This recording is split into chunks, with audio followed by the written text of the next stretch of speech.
किसी ने क्या खूब कहा है, जिसे कोई नहीं सुधार पाता उसे वक्त सुधार देता है। इसलिए अपनी जिंदगी को किसी और की चमक से मत तौलिए, क्योंकि जो आपके पास है वही आपकी असली ताकत है।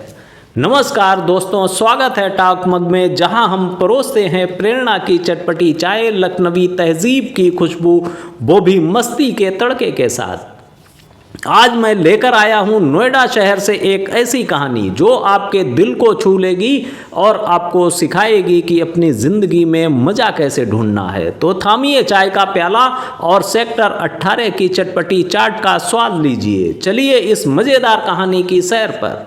कहानी शुरू हो उससे पहले याद करिए, कितनी बार आपने सोचा है काश मेरी ज़िंदगी उसकी तरह हो जाए जिसके पास बड़ी गाड़ी, बड़ा घर, बड़ा बंगला है। आज की कहानी ऐसे ही इंसान की है जो अपनी ज़िंदगी से तंग आ चुका था और फिर उसकी ज़िंदगी ने ऐसा मोड़ लिया कि उसकी आंखें खुल गईं। तो चलिए नोएडा की चहल पहल में डुबकी लगाइए। नोएडा की सड़कों पर जहां मेट्रो की रफ्तार और चाट पकौड़े की खुशबू है, एक आम आदमी था, नाम था राहुल। राहुल भाई एक छोटी सी दुकान चलाते थे सेक्टर 18 के पास, जहां वो दिन भर गोल गप्पे बेचते, हर सुबह दुकान खोलते और उनका रोना शुरू हो जाता, हाय रे मेरी किस्मत, सबके पास बड़ी बड़ी नौकरियां हैं, बड़ी गाड़ियां हैं और मेरी झोली में बस गोल गप्पे की छोटी सी ठेली। दिन भर पसीना और ग्राहकों की जल्दी करो वाली आवाज़ें। वो रोज़ भगवान से शिकायत करते, हे भगवान मेरे साथ ही क्यों नहीं मेरी ज़िंदगी भी किसी डीएलएफ मॉल के बड़े शोरूम जैसे वाली है। एक दिन जब सूरज डूब रहा था और नोएडा की सड़कों पर लाइटें जगमगा रही थीं, राहुल भाई थक हार कर ओखला बर्ड सेंचुरी के पास एक पुराने पीपल के पेड़ के नीचे जा बैठे। आसमान की ओर देखकर बोले, बस अब और नहीं भगवान, मेरी ज़िंदगी बदल दीजिए या फिर मुझे ही बदल दीजिए। मुझे कोई ऐसा रूप दीजिए जहां टेंशन न हो, बस सुकून और मज़ा हो। तभी हवा में एक सनसनाहट हुई, जैसे कोई नोएडा की हाई स्पीड मेट्रो ट्रेन गुजर गई हो और सामने से एक बाज उड़ता हुआ आया, पंख फैलाए, आंखें चमकती और पंजों में एक छोटा सा शिकार दबाए। वो बाज उसी पीपल की शाख पर जा उतरा और बड़े ठाट से खाने लगा, जैसे वो नोएडा कोई बड़ा सेठ हो। राहुल भाई ने ऊपर देखा और बोले, क्या बात है साहब, ये बाज की ज़िंदगी तो टोटल मस्त है। न दुकान का झंझट, न ग्राहकों की जल्दी, न पानी कम तीखा वाली शिकायत, बस उड़िए, खाइए और मज़े लीजिए। काश मैं भी ऐसा बाज होता। लेकिन दोस्तों, वो पीपल का पेड़ कोई आम पेड़ नहीं था, वो कल्पवृक्ष था। जी हाँ, वही पेड़ जो मन की सच्ची इच्छा को फटाफट पूरी कर देता है। तभी एक गहरी आवाज़ गूंजी, राहुल, क्या आप सचमुच अपनी इंसानी जिंदगी छोड़कर बाज बनना चाहते हैं? राहुल भाई चौंके, इधर उधर देखा, आवाज़ें जैसे उनके दिल से आ रही हों। वो हंसते हुए बोले, हाँ भगवान, मुझे बाज बना दीजिए। फिर न शिकायत करूँगा, न गोल गप्पे की ठेली समेटूंगा, बस मस्ती करूँगा। और बस दोस्तों, अगले ही पल एक चमकती रोशनी फैली, जैसे जीआईपी मॉल की लाइट्स ऑन हो गई हों।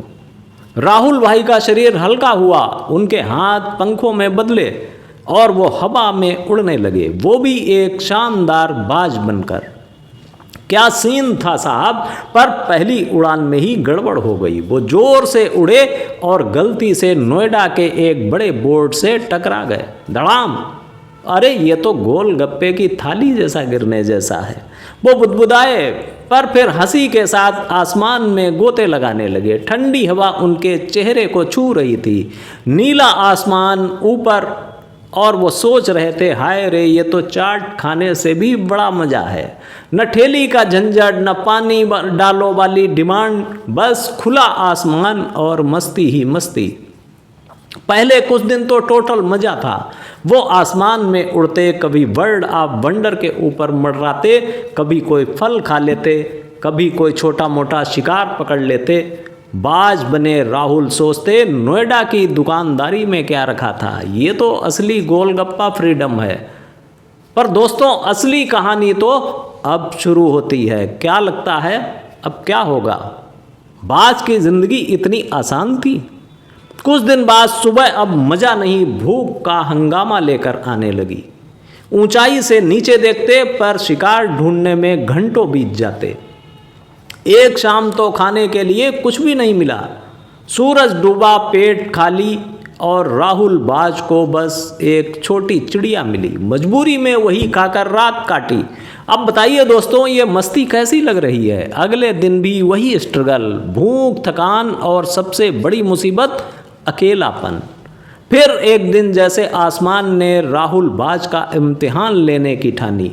काले बादल छाए, तेज तूफान आया और उनके घोंसले को उड़ा दिया। पेड़ की शाखाओं से टकराते हुए वो नीचे गिरे और पंजे में एक नुकीली टहनी घुस गई। अब वो न उड़ सकते थे न शिकार कर सकते थे। और तभी जैसे नोएडा की भीड़ में धक्का मुक्की शुरू हो जाए। एक कौओं का झुंड आ धमका। उन्होंने देख लिया कि ये बाज अब कमज़ोर हो चुका है और शुरू हो गया हमला। चोंचों से चुबो चुबो कर उसे और चोटिल कर दिया। राहुल बाज ने सोचा, अरे ये तो ग्राहकों की शिकायतों से भी बुरा है। जैसे तैसे वो ऊंचाई पर उड़े, इतना ऊंचा कि नोएडा की सारी चमक धमक छोटी लगने लगी। पर वहाँ मज़ा नहीं था, सिर्फ तन्हाई था। न कोई आवाज़, न साथी, बस ठंडी हवा और खालीपन। थक हार कर वो नोएडा के एक बड़े हॉस्पिटल की छत पर जा बैठे। वहाँ से नीचे देखा, कुछ लोग इलाज करवा रहे थे। कोई हंस रहा था, कोई अपनी परेशानी बता रहा था, कोई अपने दोस्त से हॉस्पिटल की तारीफ कर रहा था। और तभी राहुल बाज के दिल में एक खालीपन सा उठा। वो सोचने लगे, काश मैं फिर से इंसान हो जाता। काश मैं अपने दोस्तों को बता पाता कि भाई मेरे चोट लगी है, दर्द हो रहा है, मुझे दवाई और थोड़ा हौसला चाहिए। पर अब वो सिर्फ एक घायल बाज थे। उन्हें याद आई माँ की गोद का सुकून, दोस्तों के साथ गोलगप्पे खाने की मस्ती, दुकान पर ग्राहकों की हंसी मजाक, बीमारी में कोई जो चाय बना कर देता था। वो इंसानी आवाज़ें जो अब सिर्फ एक धुंधली यादें थीं। हाय रे, क्या गलती कर दी।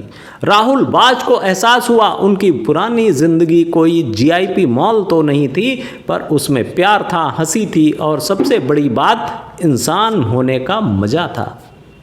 उस हॉस्पिटल की छत पर बैठे बैठे राहुल बाज की आंखों में आंसू थे। वो समझ चुके थे मैं कितना मूर्ख था जो अपनी जिंदगी को छोड़कर जीआईपी मॉल की चमक धमक से बहक गया।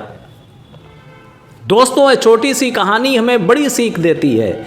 जो आपके पास है वही आपकी असली दौलत है। चाहे वो नोएडा की छोटी सी दुकान हो, दोस्तों के साथ चाय की चुस्की हो या सेक्टर 18 की गोलगप्पे की मस्ती, उसी में मेहनत कीजिए, उसी में खुशियां ढूंढिए और अपनी ज़िंदगी को मस्त बनाइए। तो दोस्तों, अगली बार जब ज़िंदगी आपको थकाए और आप सोचें कि किसी और की ज़िंदगी ज़्यादा मस्त है, तो रुक जाइए, एक गहरी सांस लीजिए, अपनी चाय की चुस्की लीजिए और सोचिए मेरे पास जो है उसमें कितना मज़ा है। अपनी ज़िंदगी को जीआईपी मॉल की रौनक बनाइए, वर्ल्ड ऑफ वंडर की मस्ती लाइए और हर परेशानी को सेक्टर 18 की चटपटी चाट सा स्वाद लीजिए। तो दोस्तों, अगर आपको ये कहानी पसंद आई हो तो लाइक करिए, हमारे यूट्यूब चैनल टॉक मक को सब्सक्राइब करना ना भूलिए, साथ ही फेसबुक पेज को भी फॉलो कर लीजिए ताकि हर नई कहानी आप तक पहुँचे और ज़िंदगी में कुछ नया सीखने को मिले। अगले वीडियो में फिर मिलेंगे जहां आपको मिलेगा फन विद प्रेरणा का नया तड़का। तब तक अपना स्वैग ऑन रखिए, मोटिवेशन हाई, बने रहिए बिंदास और हमारा हर वीडियो देखिए परिवार के साथ। तो दोस्तों, चाय का प्याला गर्म रखिए, अपनी ज़िंदगी की छोटी छोटी खुशियों को गले लगाइए और ज़िंदगी में धमाल मचाइए। शुक्रिया जनाब, थैंक यू, नमस्कार।